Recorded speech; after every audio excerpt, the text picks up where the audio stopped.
I'm a rapist. Like the others in this courtroom, they knew everything. They treated me like a rag doll, like a garbage bag. The abuse went on for years, in secret, a husband drugging his wife. He would put her into a coma state for around 7 hours each time he did this. All the time, Dominique Pelicot was filming, sometimes with a fixed camera, sometimes with his phone, but every time he was filming. Strangers invited to act out their darkest urges. The video evidence would show a smiling man, looking at the camera, sometimes doing a thumbs up, extremely confident of what he was doing. I think the scale of it is what shocked a lot of people, because there are at least 50 men who are indicted. Is there not within you any shred of feeling of responsibility for what you did? J'ai ma part de responsabilité. I have my share of responsibility. But then the wife stands defiant, casting off her shame and challenging us all to ask hard questions about how such horrors could happen and how to stop the next Dominique Pelicot.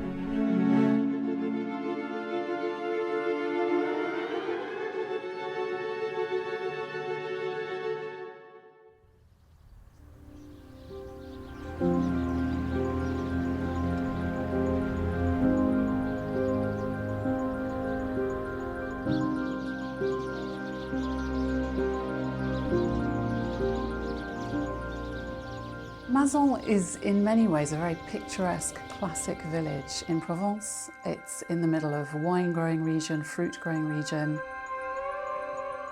Mazan is a very small village, a very quiet area with a lot of retired people.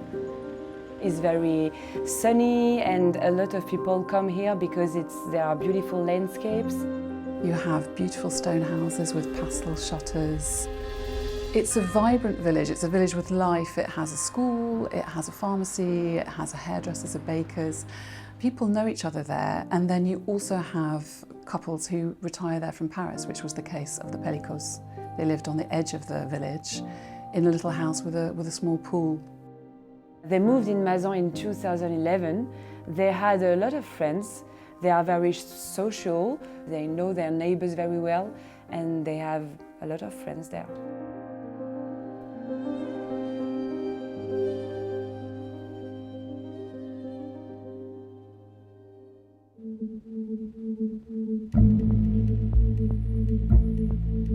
The story of Dominique Pelicot's unmasking begins at this supermarket in the nearby town of Carpentras. A curtain is about to be lifted here, a first glimpse into a world of almost unthinkable depravity. Dominique Pelicot was in a supermarket and he took with him a little camera on his phone, and he was trying to take some pictures under the clothes of some woman. Il est en train de filmer sous votre robe. Si, vous portez plainte. Il est en train de filmer sous votre robe le téléphone comme ça à l'instant. Vous avez de la chance, je vous jure, c'est ma mère, je vous arrache la tête. Often, nothing is done about this type of crime, but in this particular case, there was a very determined security guard in the supermarket. Madame, je compte sur vous, vous portez plainte. Il était en train de filmer sous votre robe. Allez, police, tu me les appelles maintenant. He stopped this man, and he also convinced the 3 women who had been targeted to complain to the police. Vous êtes un gros dégueulasse, vous, en fait. Ouais, vous êtes un gros dégueulasse. Dominique Pelicot is arrested and released on bail, but crucially, the local police decide to keep investigating. Back home with Gisele, his wife of 47 years, Dominique tries to shrug it off as a moment of madness. She was absolutely shocked when she heard about that, and she told her husband, well, I will support you, but you need to present, to apologize to these women, and you need to receive counseling, therapy, and if you do that, I will stand by your side. It was at the end of the week, a Friday, I still remember it. This was happening in my city, so I was asked to examine this gentleman. I said that, in my opinion, there was something that did not fit. There was an inconsistency between the man, presented as a kind grandfather, and the act that he had committed. The psychiatrist is onto something. The police now begin to examine Pelicot's phone and computer and stumble upon thousands of explicit videos and photos from the couple's bedroom. The full horror of the abuse Gisele suffered is about to be revealed. The policeman asked them to come to see them. She's sitting down in the police station, and the policeman tells her, well, I'm gonna say to you some very difficult things, be ready. And he shows her a photography of her naked, and he asks her, is it you? Is that you on the photography? She says, yes, it's me. And he shows her another photography where she is naked, but she's being raped. And he tells her, well, we have a lot of photographies like this where you are raped by other men, and we think that your husband was asking these men to come and to rape you. It was hard to recognize myself. The officer showed me a second photo, and a third. I asked him to stop. It was unbearable. I was lifeless, in my bed, and a man was raping me. My world fell apart. I'm speaking now not for myself, but for all the women who are drugged and abused. At this moment, her husband is also heard by other policemen in another room. So it's going to be the last time she will see him until the trial. So for 4 years, she will not see him again. We know that Dominique Pelicot continued to drug and rape Gisele Pelicot until the very last moment he was finally arrested. So even while he knew that police were searching his home and looking at his digital records. Before the arrest, the Pelicots seemed a happy, close-knit family. Gisele suspected nothing. We've been together for 50 years. I've been a happy woman, fulfilled, with 3 children and 7 grandchildren. He was a caring father who listened, a kind man whom I trusted completely. We shared our laughter and our sorrows. How many times have I told him how lucky I am to have him by my side?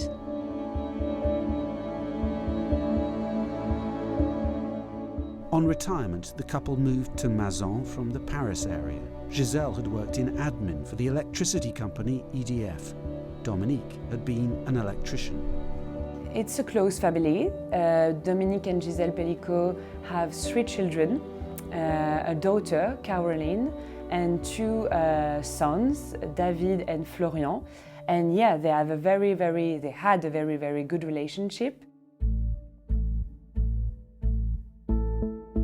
But in secret, Dominique is now exploring a world of online depravity, using one particular website to share his violent sexual impulses.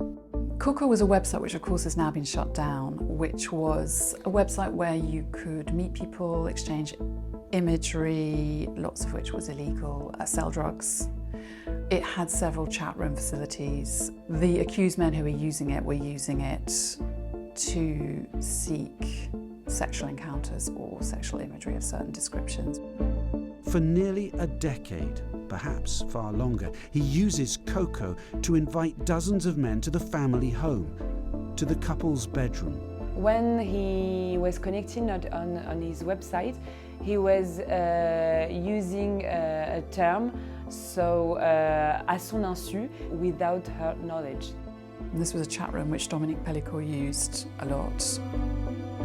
This website is able to have a geographic area, so it's easier when you want to have a meeting with these people. One of them said described it as almost like a supermarket. It was like a menu. You would go on and you would decide what you wanted. He was sending them some picture of his wife naked. Of course, she wasn't aware that he was taking these pictures.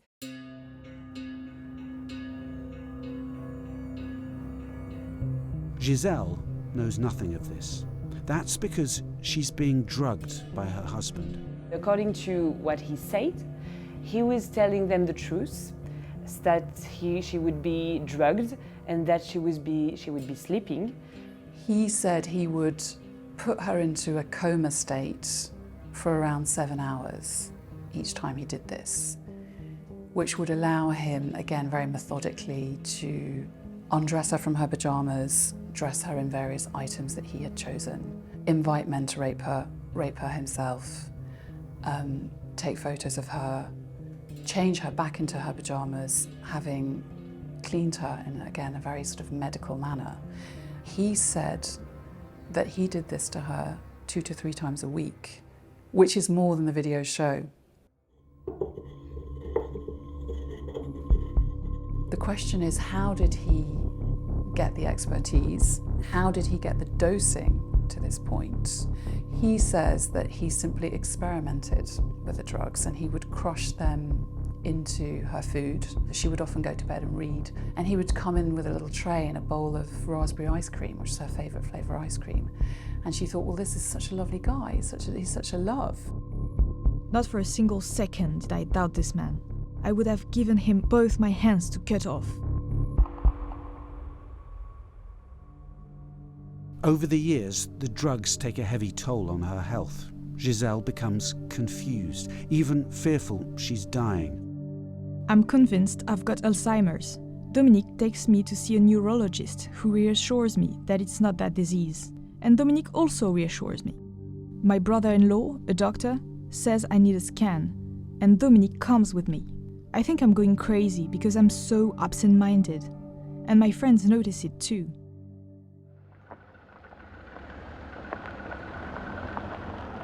And all this time, the rapes continue, with strict rules established for the men who come at night. All the time it was the same. It was quite a ritual. Dominique Pelicot was asking the men to come to his house, to park not exactly in front of the house, but in a more quiet area. They were coming, they were taking off their shoes, they were washing their hands, because they didn't want to wake Gisele Pelicot up. So the hands had to be quite warm.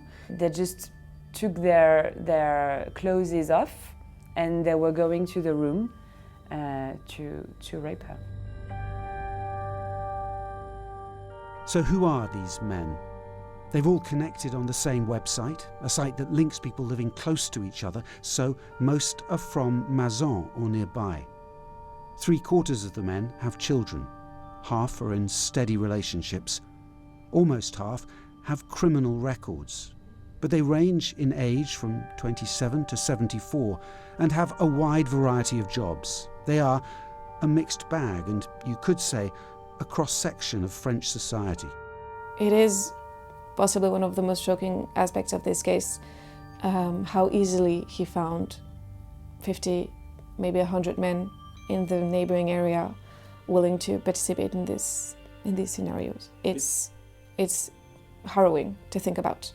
Because it suggests that it's everywhere. Yes, well, I think it's something that is difficult to think about and we don't want to think about it, but yes, I'm certain that there are other Dominique Pelicots and other men who do that because, look how easy it was. One of the men, a nurse, agrees to talk to us anonymously about why he accepted Dominique Pelicot's invitation. He'll later be found guilty of rape. Elle m'a dit que c'était pour le besoin du couple. He told me that it was for the couple's needs, to spice up their evening together. They visualize this kind of film, it excites them. Il me demande de me déshabiller. He asks me to undress, and he undresses. And there I am, naked. He tells me that he is going to tell his wife to get ready. Il disparaît. He disappears. It's not even a minute before he comes back. Moi, à ce moment-là, At that moment, I am terrified. I am paralyzed. My brain is going in all directions. Why didn't you leave at that point? Pourquoi vous n'avez pas tourné et parti à ce moment-là? C'est ça la question. That's the question. Why? Because I was paralyzed. I was terrified. I was stunned.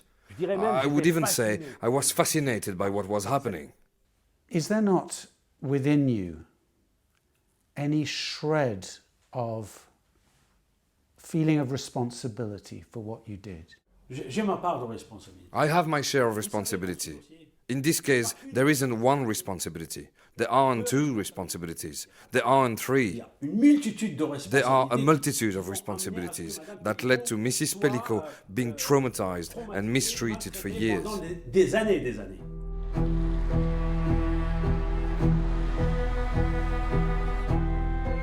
4 years after Dominique Pelicot's arrest, the trial begins.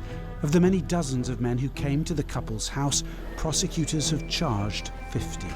The trial is a shock, a revelation for France.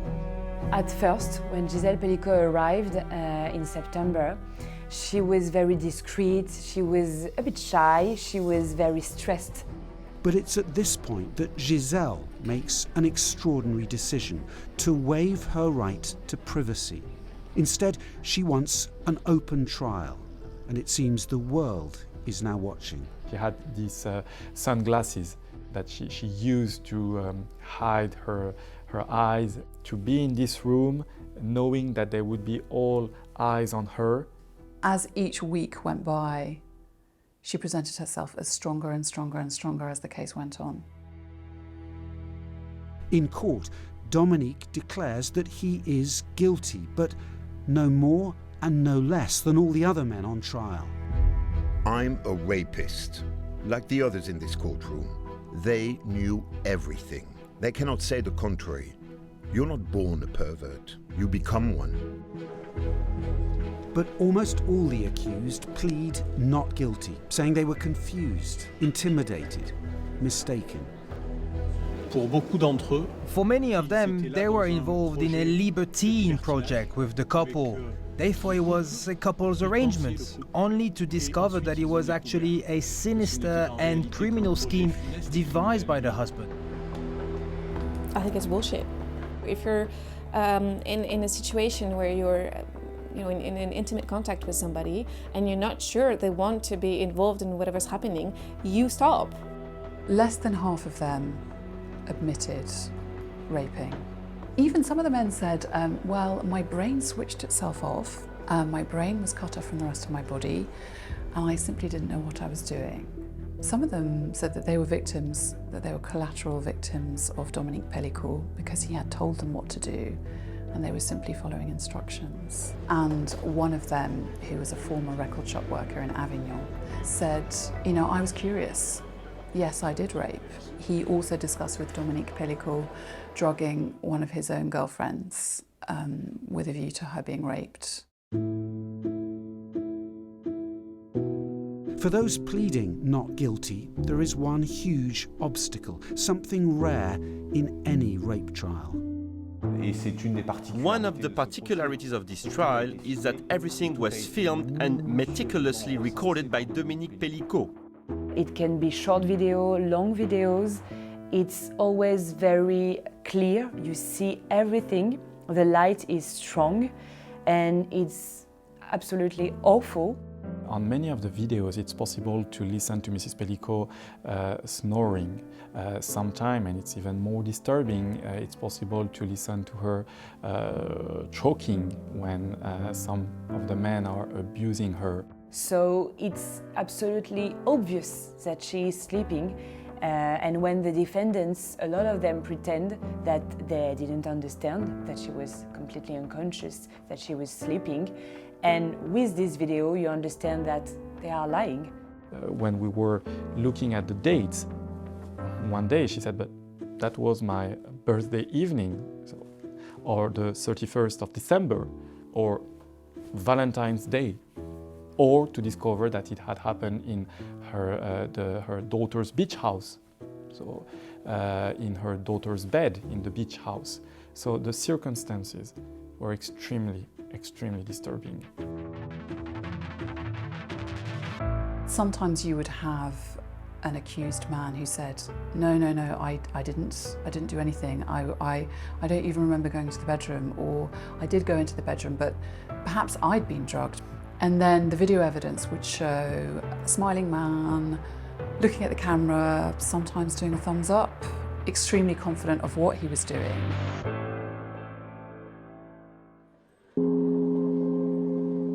There was a turning point just before the trial when she sat down with her lawyers and looked at the video evidence and was extremely angry.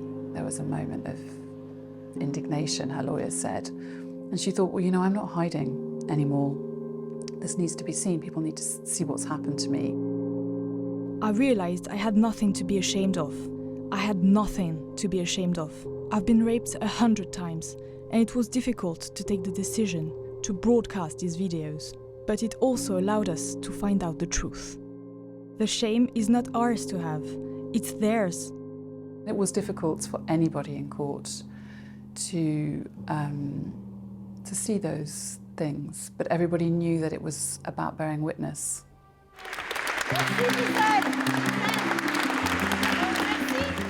The videos and the trial establish Gisele as a society-shaking, transformative figure, a victim refusing to feel shame. I'm not sure she had prepared for the absolute staggering amount of support she had from all across the world.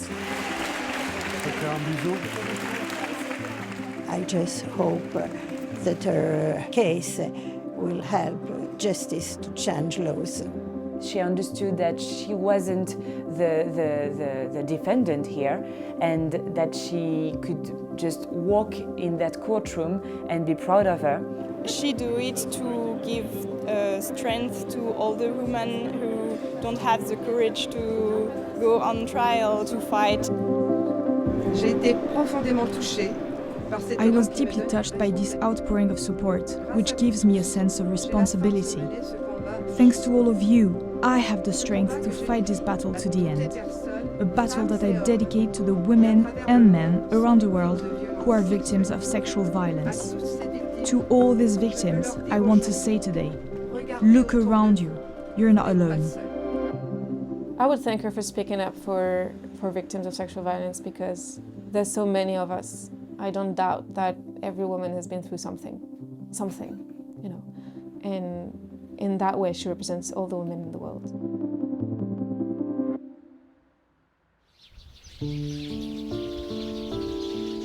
The case is an inspiration, a call to action. But inevitably, there are voices of dissent, skeptics. What comes out often around the town is that there haven't been any deaths. I would say that what would have been bad would have been if he had killed his wife. But in this case, it didn't happen. I feel like you're trying to diminish what happened. Yes, I'm diminishing it, because I think it could have been much worse. When kids are involved or women killed, then that is very serious, because you can't go back. In this case, the woman is going to have to rebuild herself, that's for sure. That's very hard for her and her family, but there haven't been any deaths. I think it's a perfect proof that a lot of political men, especially, absolutely doesn't realize the problem. The problem is huge. The problem should be taken very seriously, and it's not. As the trial moves towards a conclusion, a troubling question remains. Was it only Gisele who suffered? On the hard drive, there were a couple of images and a couple of photo montages of Dominique Pelicot's daughter Caroline, an adult, in a sleeping position in underwear on a bed. When she saw them, she said, "That's not my underwear." She asked her father repeatedly through the trial, and these were some of the most emotional moments in the trial. "Tell me what you did to me. I know that you drugged me and abused me." And he consistently said, "I didn't do anything to you." And at one point, well, at 2 points actually, she shouted at him, "You're lying." There's another question. When did Dominique Pelicot first begin to rape? French investigators are now linking him to two much older crimes. DNA evidence confirms one attempted rape, which Pelicot now admits, but he denies another rape when a woman was strangled to death. We are looking at two cases that are old cases, so cases that have never been solved. The first one I took care of was the case of Sophie Narm, who was raped and strangled in 1991. The second one is an attempted rape in the Paris region in 1999. Both worked in estate agents on the ground floor. In both cases, we have the use of a specific product called ether. Both were tied up and violently assaulted. We really have a lot of similarities. Those cold cases have been reopened and there's an investigation ongoing. What is clear is there was a pattern of offending over decades, and potentially a few moments to have stopped this person at earlier points.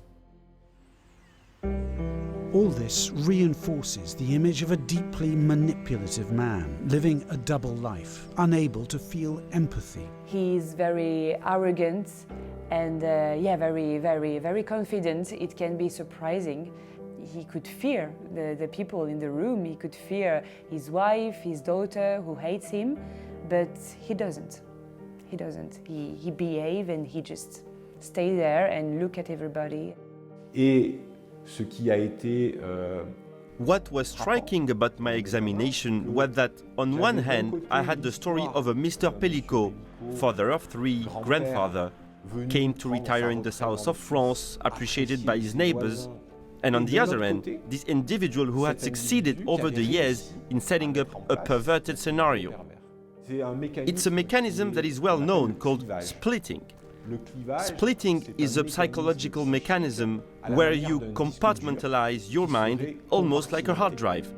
He was described as someone who was a very clever manipulator, who had a lack of empathy, a lack of introspection, an inability to imagine himself in someone else's shoes.